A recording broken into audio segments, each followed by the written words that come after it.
నమస్తే, welcome to Leo. మనతో ఉన్నారు పొలిటికల్ అనలిస్ట్ అఫ్సన్ రాజేష్ గారు. సార్ నమస్తే. నమస్కారం. ఈ నెల 16వ తారీఖు తర్వాత దాదాపు ఒక 3 రోజులు ప్రత్యేక సమావేశాలు పెడుతూ నియోజకవర్గ పునర్విభజన సంబంధించి చర్చ జరగబోతుంది. ఈ డీలిమిటేషన్ ద్వారా దాదాపు 263 అసెంబ్లీ సీట్లు కావచ్చు, 37 సీట్లు పార్లమెంట్ సీట్లు పెరగబోతున్నాయి. దీనివల్ల కూటమికి ప్లస్ పాయింట్ కాబోతుందా లేదా వైసీపీకా అంటే ఏం చెప్తారు? ఇప్పుడు వాస్తవంగా సహజంగా ఏ నియోజకవర్గం అయినా, ఏ గ్రామంలోనైనా, ఏ మండలంలోనైనా సరే ఆ ఊర్లో ఉండే సామాజిక వర్గాల సమీకరణ సాంప్రదాయంగా ఆ గ్రామాల్లో రాజకీయ పక్షాలకు ఉండే ఎడ్జి ఇవి స్థానిక రాజకీయాల పట్ల అవగాహన ఉన్న వాళ్ళకి ఒక స్పష్టత ఉంటుంది.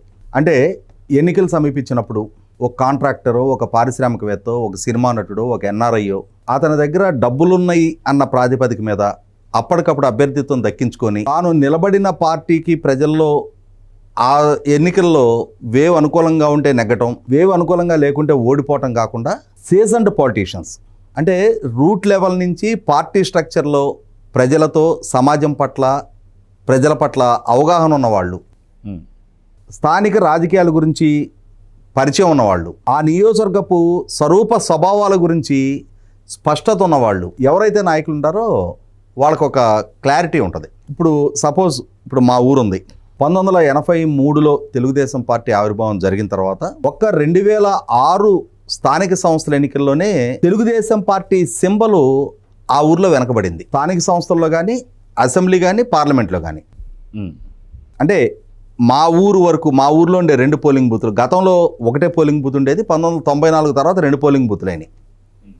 ఈ 2 పోలింగ్ బూతుల్లో కలిపి 10 ఓట్ల, 100 ఓట్ల, 200 ఓట్ల, 700 ఓట్ల, 900 ఓట్లు కూడా తెలుగుదేశం పార్టీకే మెజార్టీ రావడం జరిగింది. అలాగే మా పక్కన ఇంకొన్ని గ్రామాలు ఉన్నాయి. వాళ్ళు శాశ్వతంగా నాడు కాంగ్రెస్, ఇప్పుడు వైసీపీ ఆధిక్యత కనపరుస్తూ ఉంటాయి. అది ఆ స్టాండర్డ్ ఓట్ బ్యాంకే కాదు. ఎప్పుడో ఒక ఎలక్షన్, నేను ఇందాక చెప్పినట్టుగా మా గ్రామంలో 2006 స్థానిక సంస్థల ఎన్నికల్లో ఒక 26 ఓట్లతో టీడీపీ అభ్యర్థి ఓడిపోవడం జరిగింది. టీడీపీ సింబల్ మీద పోటీ చేసిన అభ్యర్థి. మిగిలిన ఎప్పుడూ ఒక్క సందర్భంలో కూడా టీడీపీ సింబల్ ఆధిక్యతే తప్ప మైనస్ లేదు. అలాగే మిగిలిన గ్రామాల్లో ఎప్పుడో రేర్ అకేషన్స్లో ఒక ఎలక్షన్లో, 6 ఎలక్షన్లో అక్కడ కాంగ్రెస్ కన్నా టీడీపీ ఆధిక్యత కనపరిచింది. కానీ మిగిలిన చాలా సందర్భాల్లో కాంగ్రెస్ ఇవాళ వైసీపీని ఆధిక్యత కనపరుస్తూ ఉంటుంది. ఇవి ఆయా గ్రామాల పట్ల, అక్కడుండే సామాజిక వర్గాల సమీకరణ పట్ల, అక్కడుండే రాజకీయపు ఆధిపత్యం పట్ల అవగాహన ఉన్న అక్కడ స్థానిక నాయకులకి అందరికీ తెలుస్తుంది. ఇప్పుడు నియోజకవర్గాల పునర్వ్యవస్థీకరణ జరిగే సందర్భంలో 2009లో ఒకసారి నియోజకవర్గాల పునర్వ్యవస్థీకరణ జరిగింది. అప్పటికి రాజశేఖర రెడ్డి గారి ప్రభుత్వం ఉంది. వాళ్ళకి సహజంగా ఆ రీఆర్గనైజేషన్ కమిటీ కాన్స్టిట్యూట్ చేస్తారు. రూలింగ్ పార్టీలో ఉన్న వాళ్ళకి ఎక్కువ సంఖ్యాబలం ఉంటుంది ఆ కమిటీలో, వాళ్ళకి మెజారిటీ ఉంటుంది. కాబట్టి అంటే ఆ శాసనసభ్యులతో కమిటీ ఏర్పాటు చేసినప్పుడు సహజంగానే ఆ సంఖ్యాబలం ప్రాతిపదిక మీద ప్రపోర్షనేట్గా ఆ కమిటీలో మెంబర్షిప్ దక్కుద్ది. అలా వాళ్ళ పార్టీకి మెజార్టీ దక్కిన నేపథ్యంలో ఆ రోజుల్లో రాజశేఖర రెడ్డి గారి ప్రభుత్వం 1983 తెలుగుదేశం పార్టీ ఆవిర్భావం తర్వాత, ఇది 2004 ఎన్నికల తర్వాత ఈ కమిటీ కాన్స్టిట్యూట్ అయింది. 2009 ఎన్నికల నాటికి పునర్వ్యవస్థీకరణ జరిగిన నియోజకవర్గాల్లో ఎలక్షన్ ఎదుర్కోవాలి. కాబట్టి అప్పటికి 1983, 85, 89, 94, 99 ఈ 5 ఎలక్షన్స్లో ఒక్కసారి కూడా కాంగ్రెస్ పార్టీ నెగ్గని నియోజకవర్గాలు ఉన్నాయి. 2004లో మొట్టమొదటిసారిగా దీనికి కొంత బ్రేక్ పడింది. కొన్ని నియోజకవర్గాల్లో కాంగ్రెస్ పార్టీ నెగ్గింది. అప్పటికి ఇంకా 6వసారి కూడా తెలుగుదేశం పార్టీ నెగ్గిన నియోజకవర్గాలు ఉన్నాయి. అప్పుడు కాంగ్రెస్ పార్టీ వాళ్ళు కొంచెం వ్యూహాత్మకంగా ఆలోచన చేసి నియోజకవర్గ స్వరూపం ఏంటి, ఏ మండలాల కలయికతోటి నియోజకవర్గం ఏర్పడింది, ఏ మండలాల కలయిక ఏ పార్టీలకి సానుకూలంగా ఉండటం వల్ల ఈ నియోజకవర్గాలు ఎప్పటికీ తెలుగుదేశం నెగ్గుతూ ఉన్నాయి అన్నది చూసి వాళ్ళు దాన్ని బ్రేక్ చేస్తూ, ఇక్కడ 4 మండలాలు ఉన్నాయి. ఈ 4 మండలాల్లో 3 మండలాలు తెలుగుదేశంకి లీడ్ కనిపిస్తూ ఉన్నాయి, ఒక మండలమే కాంగ్రెస్ కనిపిస్తూ ఉంది. కాబట్టి ఇందులో ఒక 2 మండలాలు తీసుకెళ్ళి పక్క నియోజకవర్గంలో కలుపు, పక్క నియోజకవర్గంలో కాంగ్రెస్ ఆధిక్యత కనపరిచే ఇంకొక 2 మండలాలు ఉన్నాయి, వాటిని తీసుకొచ్చి ఇటు కలుపు. అట్లా అంటే వాళ్ళు ఆ నియోజకవర్గాల పునర్వ్యవస్థీకరణ జరిగే క్రమంలో వాళ్లే అధికారంలో ఉన్నారు కాబట్టి వాళ్ళకు అనుకూలంగా మార్పు చేర్పులు చేసుకోగలిగారు. అలా మార్పు చేర్పులు చేసుకున్న నేపథ్యంలో 2009 ఎన్నికల్లో వాళ్ళకి కొంత సానుకూలత వ్యక్తమైంది. ఇదే తర్వాత రోజుల్లో 2014 ఎన్నికల నాటికి వచ్చేటప్పటికి మరి మళ్ళీ తెలుగుదేశం అధికారంలోకి వచ్చింది. అంటే అక్కడ ఏమైంది, ఈ సామాజిక వర్గాల సమీకరణ, ఈ రాజకీయాల ఈ సమతుల్యత వీటినన్నిటికన్నా కూడా రాష్ట్ర స్థాయి ఇష్యూస్ ముందుకు వచ్చినప్పుడు, ఎందుకంటే 2014లో రాష్ట్ర విభజన జరిగింది, లోటు బడ్జెట్, రాజధాని లేకుండా రాష్ట్ర విభజన జరిగింది, గ్రామీణ నేపథ్యం, పారిశ్రామికీకరణ లేని రాష్ట్రం, కరెంటు కోతలతో సతమతమవుతున్న స్థితిలో రాష్ట్ర విభజన జరిగింది. విద్యా వైద్యోపాధికి పక్క రాష్ట్రాల మీద ఆధారపడుతున్నాం. అప్పటికి 56 సంవత్సరాలుగా హైదరాబాద్ ఉమ్మడి రాష్ట్రంగా కొనసాగిన నేపథ్యం. ఒక ఐటీఐ చదువుకున్న వాళ్ళు, ఒక పాలిటెక్నిక్ చేసిన వాళ్ళు, ఒక ఇంటర్మీడియట్ డిగ్రీ చదువుకున్న వాళ్ళు కూడా సంచికి బట్టలు పెట్టుకొని ట్రైన్ ఎక్కువ బస్సు ఎక్కువ హైదరాబాద్ రావాల్సిన పరిస్థితి ఆనాటికి.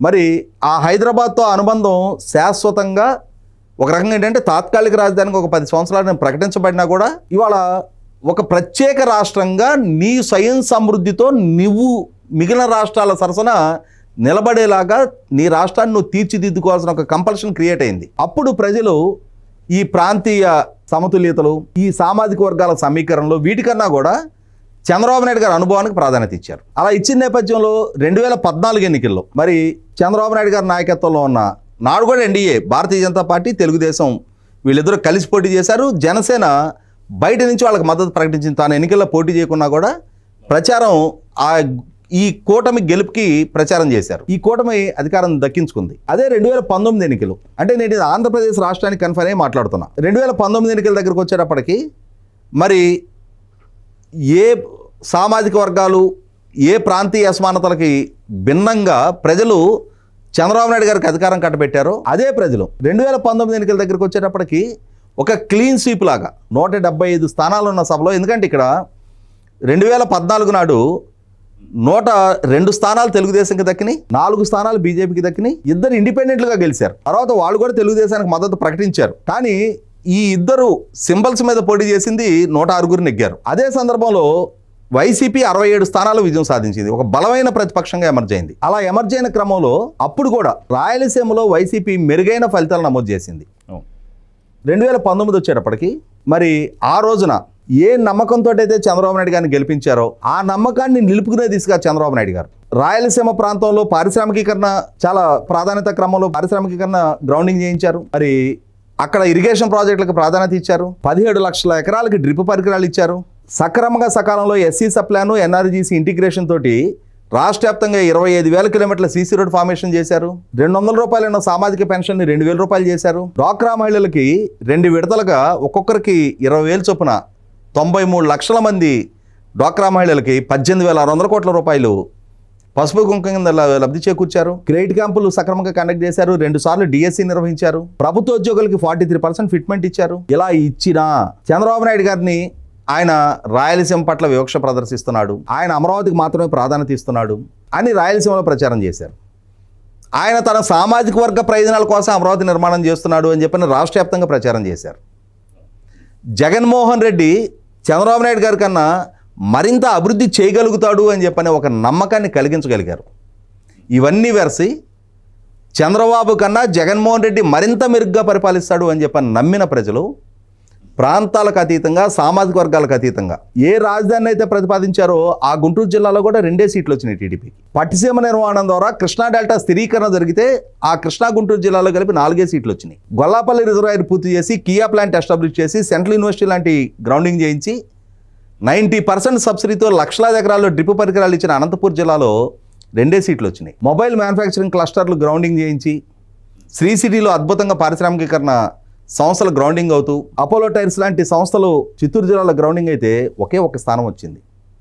కర్నూలు, కడపలో 0, నెల్లూరు జిల్లాలో 0. మరి ఇటువంటి పరిస్థితులు ఆ రోజు ఏ నియోజకవర్గాల పునర్వ్యవస్థీకరణ కాదు, ప్రజల ఎమోషను, ప్రజల సెంటిమెంటు, ప్రజల్లో కల్పించబడ్డ ప్రచారం, అంటే వాళ్ళ అవగాహన, ఇవి ప్రభావం చూపినాయి. అదే 2024 అదే రాయలసీమ, అదే ప్రజలు ఏమనుకుంటాం, సాంప్రదాయంగా కాంగ్రెస్ పార్టీకి, వైసీపీకి రాయలసీమ అండాదండగా ఉంటుంది, బలం బలగంగా ఉంటూ వచ్చారని చెప్పని అనుకున్నాం మనం.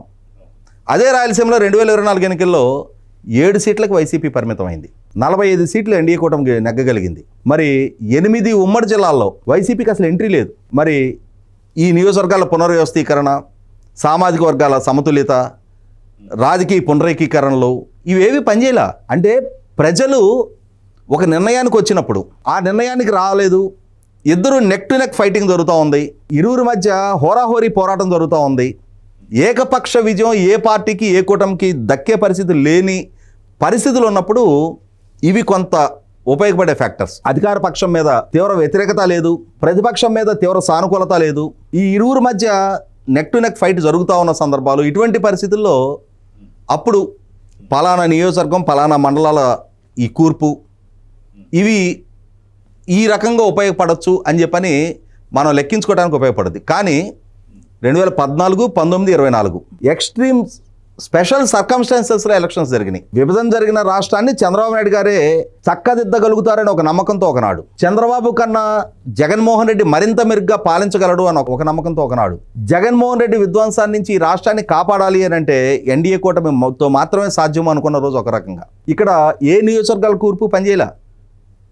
నేను చెప్పిన మా మండలం 2019 ఎన్నికల్లో 5,000 వైసీపీకి మెజార్టీ వస్తే మొన్నటి ఎన్నికల్లో అది 200లకు పరిమితమైంది. అంటే 2019 ఎన్నికల్లో వైసీపీకి అనుకూలంగా ఓటేసిన అదే ప్రజలు, అదే గ్రామాలు, అదే కుటుంబాలు, అదే ఓటర్లు, వేరే గ్రహాల నుంచి వేరే ప్రాంతాల నుంచి అక్కడికి ఓటర్ రారు. కానీ వాళ్ళ ఆలోచనలు, వాళ్ళ ప్రయారిటీస్ మారినాయి, వాళ్ళ పార్టీ లాయల్టీస్ కూడా మారినాయి. మరి నిన్న ఎన్నికల్లో నీకు ఓటేసిన వాళ్ళు ఈసారి నువ్వు అక్కడ నీ వైభవాన్ని ప్రాభావాన్ని కోల్పోతున్నావు అని అంటే అదే ప్రజల నమ్మకాన్ని నువ్వు కోల్పోయావు. కాబట్టి అక్కడ మొట్టమొదట ప్రజలకు అనుకూలంగా పరిపాలన చేస్తే, ప్రజల నమ్మకాన్ని సంపాదించుకోగలిగితే, ఈ క్రమంలో సవాళ్ళు ఉంటాయి, గోతికాడ నక్కలు ఉంటాయి. ఈయనగాసి నక్కల పాలు చేసినట్టుగా కష్టపడి నక్కల పాలు చేయాల్సిన పరిస్థితులు రాజకీయాల్లో సవాళ్ళుగా ఎదురవుతాయి. వీటినన్నిటినీ తట్టుకొని నీ ప్రత్యర్థి విసిరే సవాళ్ళు, వాళ్ళు చేసే విష ప్రచారాలు, వీటినన్నిటిని అధిగమించి ప్రజలలో నీ పట్ల వ్యక్తమైన నమ్మకాన్ని తిరిగి నిలుపుకోగలిగినప్పుడు ఈ నియోజకవర్గాల పునర్వ్యవస్థీకరణ ఒక పార్టీకి అనుకూలం, ఒక పార్టీకి వ్యతిరేకం అనేది ఎప్పుడూ పెద్ద ప్రభావం చూపదు. ఆ విధంగా నమ్మకం కలిగించే విధంగా ప్రజారంజకంగా పరిపాలన చేయాల్సిన బాధ్యత అధికార పక్షాన్ని ఉంటుంది. అధికార పక్ష వైఫల్యాలని ప్రజలకి అర్థమయ్యే విధంగా చెప్పి తమకు అనుకూలంగా మలుచుకొని ఆ అధికార పక్షాన్ని ఓడించాల్సిన బాధ్యత ప్రతిపక్షాంది. ఈ రకమైన ఒక ఆరోగ్యకర రాజకీయం కొనసాగిన పక్షంలో నియోజకవర్గాల ఈ పునర్వ్యవస్థీకరణ అనేది పెద్ద ప్రభావం చూపుతుంది.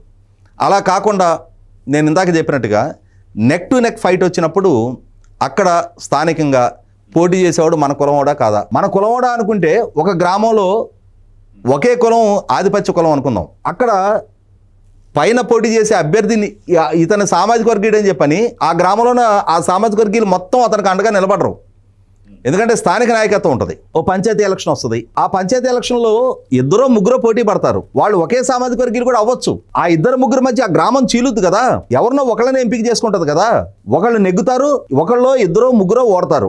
ఓడిన వాళ్ళకి ఈ గెలిచిన వాళ్ళకి ఈ స్థానిక ఎన్నికల్లో కలబడుకొని పోరాడుకొని ఎన్నికల్లో పాల్గొని ఒకళ్ళు నెగ్గి ఒకళ్ళు ఓడి మళ్ళీ నెక్స్ట్ అసెంబ్లీ ఎలక్షన్ రాగానే అదేదో స్థానిక ఎన్నికలే, అసెంబ్లీ ఎలక్షన్ కోసం మనందరం భుజాల మీద చేతులు వేసుకుందాం, మన కులపోడు కాబట్టి మనందరం సంఘీభావం తెలుపుతామనే అటువంటి ఆస్కారం గ్రామీణ ప్రాంతాల్లో ఉండదు. గ్రామీణ ప్రాంతాల్లో స్థానిక నాయకత్వం కోసం ఎవరి వర్గాన్ని వాళ్ళు కాపాడుకునే ప్రయత్నం చేస్తారు.